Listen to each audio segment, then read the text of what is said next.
Olá! Hoje iremos apresentar o CITREP referente à Semana Epidemiológica 14, que vai dos dias 30 de março a 5 de abril de 2025.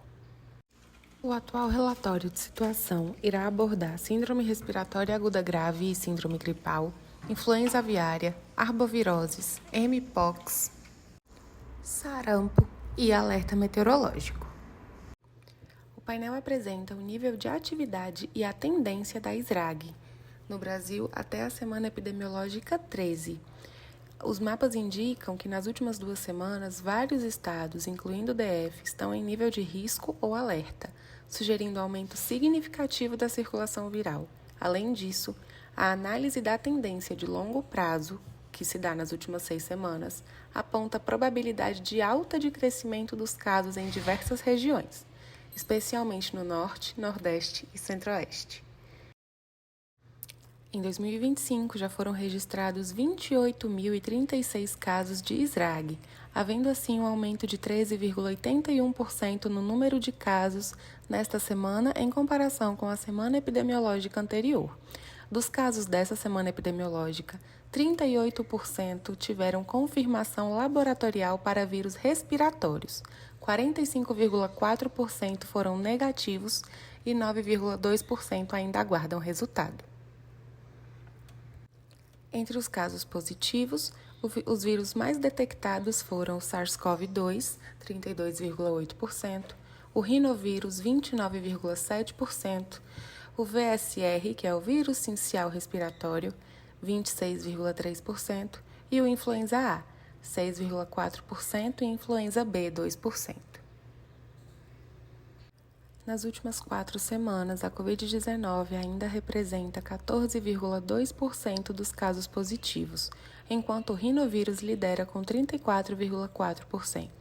Esses dados reforçam a necessidade de vigilância e estratégias para conter a transmissão viral.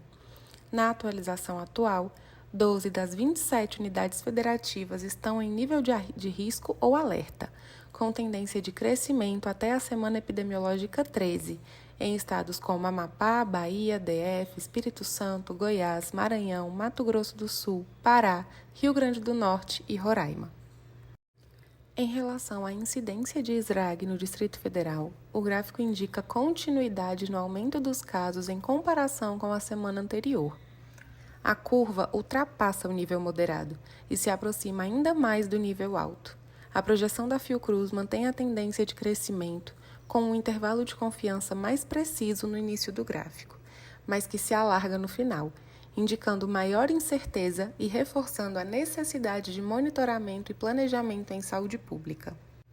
Em relação à semana passada, observa-se uma aceleração no aumento dos casos. O intervalo de confiança projetado pela Fiocruz nessa semana se mostra ainda mais amplo na parte final do gráfico, sugerindo maior variabilidade e risco de crescimento acelerado. Isso reforça a importância de medidas preventivas e de vigilância epidemiológica para conter a progressão da doença. Houve um aumento expressivo nos atendimentos por síndrome gripal na atenção primária do DF nessa semana, em comparação à semana anterior, o que sugere uma intensificação da circulação viral ou maior demanda por assistência. A curva de 2025 segue uma tendência semelhante à de 2024, quando os casos cresceram a partir da 7ª semana epidemiológica. No entanto, a falta de clareza nos critérios do InfoSaúde para a transição entre semanas epidemiológicas passadas e atual pode impactar a análise precisa desses dados. Algumas hipóteses para a recente mudança dos dados no InfoSaúde pode estar relacionada a ajustes metodológicos, como atualização na definição de casos ou nos protocolos de notificação. Também é possível que tenha havido alterações na frequência de atualização dos dados, ampliação da rede de notificação ou mudanças na tecnologia do sistema. Fatores externos, como surtos localizados ou ajustes administrativos, também podem ter influenciado a redistribuição dos casos entre as semanas epidemiológicas.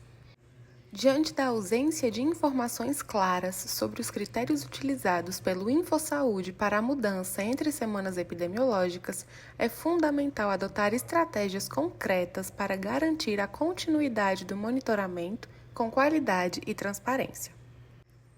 Como residentes e usuários do SUS, podemos protocolar um pedido oficial via Ouvidoria Geral do SUS, solicitando esclarecimentos sobre os critérios de categorização dos dados por semana epidemiológica e eventuais mudanças adotadas esse ano, entrar em contato diretamente com a Diretoria de Gestão de Informações Estratégicas, responsável pelo desenvolvimento do InfoSaúde, por meio de e-mail institucional ou canais oficiais da Secretaria de Saúde do DF, e ainda propor como sugestão de melhoria a inclusão de um histórico metodológico no próprio painel, com registro das versões anteriores e mudanças nos critérios, algo que traria mais confiança e previsibilidade para os profissionais e para a população.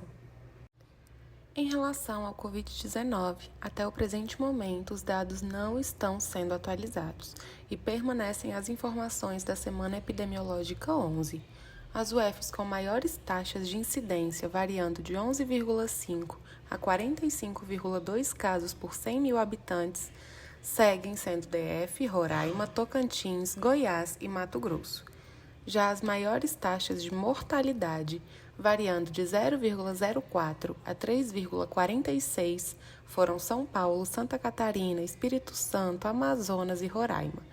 Roraima foi o único estado a apresentar uma taxa de mortalidade de 3 óbitos por 100 mil habitantes. Sobre a influência aviária de alta patogenicidade, os Estados Unidos se mantêm com 18 estados que confirmaram ter rebanhos afetados no período de 2024 e 2025. Esses rebanhos domésticos incluem gado leiteiro, alpaca e suínos. Dentre os estados, destaca-se a Califórnia com o maior número de confirmações. Sobre o surto em aves, todos os 50 estados do país norte-americano notificaram casos de IAP. No período de março de 2024 a abril de 2025, o número total de rebanhos afetados foi de 1.000 casos, o que representa um aumento de 0,4% em comparação com a semana epidemiológica anterior. A Califórnia continua sendo o estado com o maior número de casos, totalizando 758, com um acréscimo de 1 caso em relação à semana passada. Seguido do Colorado, que não relatou novos casos desde agosto de 2024, e do estado de Idaho, que registrou 3 novos casos desde a semana anterior. Em 2025, observa-se uma queda expressiva no número de casos. Contudo, no mês de março, foram contabilizados 21 casos positivos, o que representa um aumento de 110% em relação ao mesmo mês no ano anterior. Entre os dias 23 e 29 de março, houve atualizações sobre a presença do vírus H5 em águas residuais nos Estados Unidos. Durante esse período, o vírus foi detectado em amostras coletadas em 9 locais distintos. A presença do H5 foi confirmada em águas residuais de 6 estados: Califórnia, Nova Jersey, Oregon, Minnesota, Michigan e New Hampshire. Agora falando sobre a influenza aviária de alta patogenicidade em humanos nos Estados Unidos, não há novos casos desde a semana epidemiológica 8 de 2025, mas os estados que já registraram os casos foram Washington, Oregon, Nevada, Califórnia, Colorado, Texas, Wyoming, Missouri, Louisiana, Wisconsin, Ohio, Iowa e Michigan. Na Índia, o segundo caso confirmado e morte por H5N1 desde 2003 foi relatado em uma menina de 2 anos do distrito de Paunadu, Andhra Pradesh. A criança morreu em 15 de março de 2025 no IMS Mangalagiri. A infecção foi supostamente associada ao consumo de frango cru, com o início dos sintomas ocorrendo 2 dias após. A confirmação do vírus H5N1 foi emitida pelo Instituto Nacional de Virologia, PUNE, após a detecção da gripe A durante a hospitalização. As autoridades iniciaram vigilância reforçada, exames de febre e monitoramento de aves em vários distritos, embora nenhuma evidência de surto simultâneo tenha sido encontrada até o momento.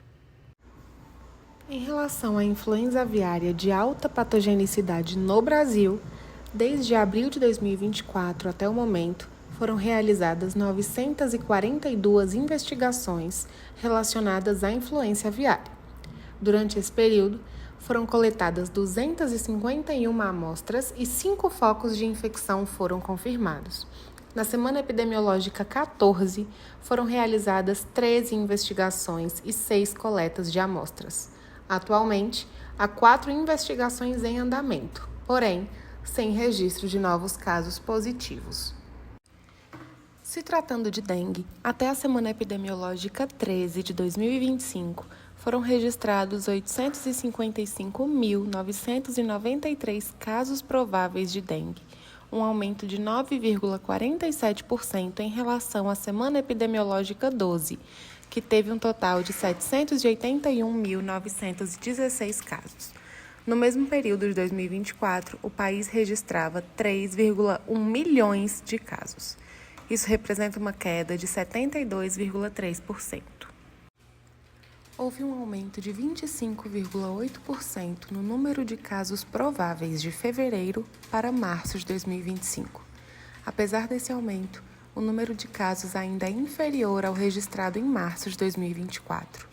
Em março de 2024, foram registrados aproximadamente 1,8 milhão de casos, enquanto em março de 2025, o número foi de cerca de 344 mil casos prováveis, o que representa uma queda de cerca de 80%. Até a semana epidemiológica 13 de 2025, foram registrados 523 óbitos, um aumento de 93 óbitos em relação à semana anterior.